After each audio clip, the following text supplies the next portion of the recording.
All right, thanks, Kachun. Can you hear me? Okay. Could we dim the lights a little?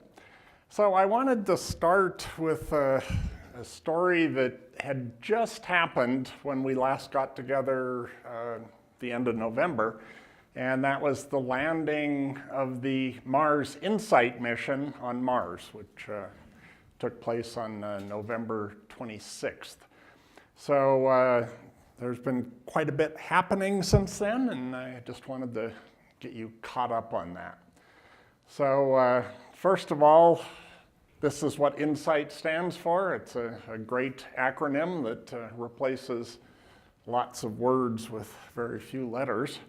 But InSight is sort of an exploration of the interior of Mars for the very first time. So it's got two primary instruments.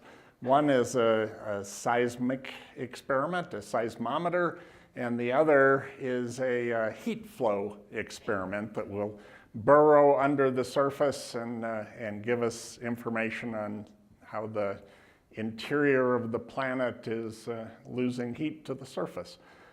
The third experiment is very precise tracking of the radio signals from the spacecraft, which tells a lot about the wobble of the planet, and that can be backed out to give you information about the interior as well. So this is where InSight landed. All these other names here are the previous successful landing missions to Mars. And so InSight joins a very elite group of spacecraft here. November 26th, the landing took place, and rather than show you a 10-minute movie of people getting very tense and then getting very excited, I think this conveys the entire story of that landing. And so this was the very first image returned from the InSight. It's sort of a fisheye lens located underneath the main part of the lander. And unfortunately, during the landing, lots of dust got kicked up. And so the lens is very dirty. And they had a clear cover glass on this camera, and even when they popped the cover glass, some of the dust had leaked in. So it's not a very attractive image, but the whole purpose of this camera is to help give a three-dimensional view of the space right in front of the lander that helps determine where they're going to place those two surface instruments. And so this was the second image returned. This is the higher quality camera located on the elbow of the robot arm. And so here's part of the robotic arm. This is the seismic experiment. So everything is still all folded up on top of the lander at this point. And once they unfurled the robot arm, they were able to move around and essentially take a selfie of the lander. And so this was an image from the robot arm camera of one of the two solar arrays that's about 7 feet across. And they took a number of images that they combined into an overhead view of the lander. And this is fairly distorted, but here's the seismic experiment. The heat flow experiment sits back here, and this is the thermal shield that will get placed over the seismic experiment. So this was a view of their landing ellipse target. This is about roughly 100 kilometers in the long dimension, about 20 kilometers or so in the short dimension. So anywhere in here was an acceptable landing spot, and that's where they set down.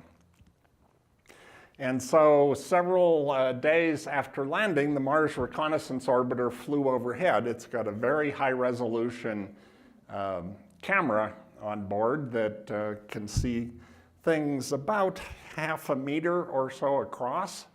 And just for to help locate things, this is where they determined that the heat shield, after it was jettisoned, plopped into the surface. This is where the parachute and the back shell of the spacecraft came down, and then the lander is right here. And so this is what those look like. That's the heat shield with the dark splat where it crashed into the surface. There's the parachute and the back shell of the spacecraft, and that hit fairly hard as well, which is what gives the dark appearance. The surface is covered with a thin veneer of bright dust, and so when you disturb that, you see the darker stuff underneath. And then here is the lander itself. And so the bright area is the main structure of the spacecraft, and then you see the Mickey Mouse ears of the two sets of solar arrays. The dark halo here is where the surface was disturbed by the rocket exhaust of the landing rockets. And so they know very precisely, just based on these images, where the lander is sitting. So, let's see.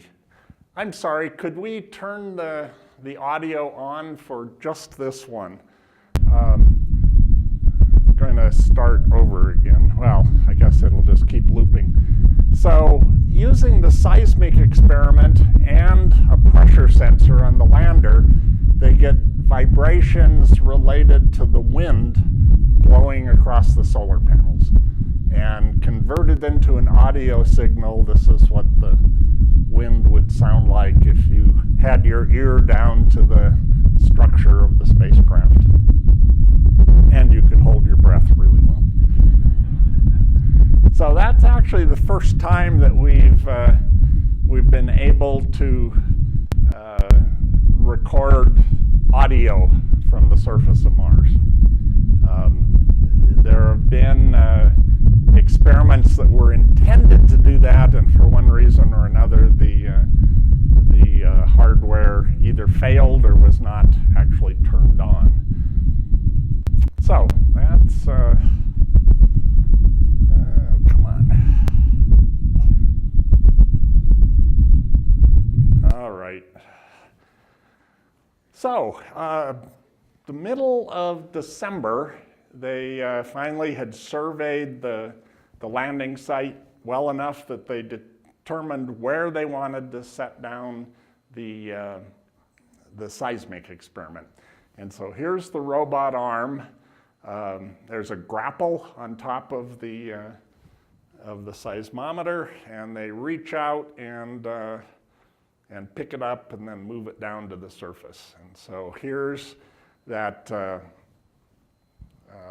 fisheye camera showing the deployment of the seismometer. And let's back up and start that again. And so this ribbon is the data cable and the power cable that connects the seismometer to the spacecraft. And so here's a closer up view from that arm-mounted camera. Here's the top of the seismometer and the grapple fixture just as it was setting down on the surface. And so this, the next couple of images were actually just taken yesterday and returned this morning. And so this is that fisheye camera, and you can see some of the dust is actually blown away. It's a much better image than that first one I showed you. And so there's our data cable, there's the seismometer, there's the robot arm, And the next image is the robot arms vantage point again. So they have good photographic coverage of that. And just this morning, what they're now starting to do is grab the thermal shield. And so over the course of the next week or so, that's going to be placed over the seismometer. And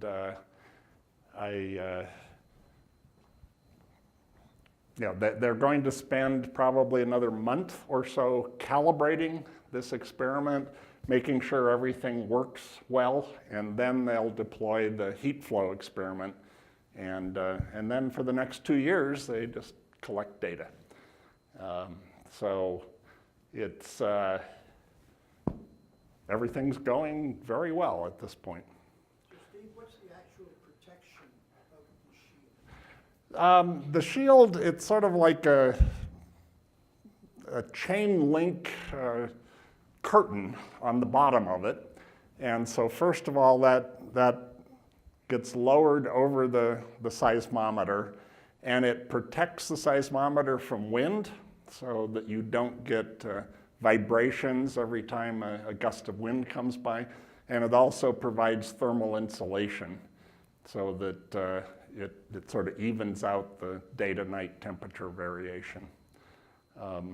The worst thing that could happen is if the seismometer actually responds just to wind and to vibrations from the spacecraft. And that sort of thing happened on the Viking missions back in 1976. They had seismometers on board. One of them failed. The other one, it actually was internal to the spacecraft itself, so they thought it would transmit vibrations up the landing legs and they'd be able to detect the vibrations of the interior.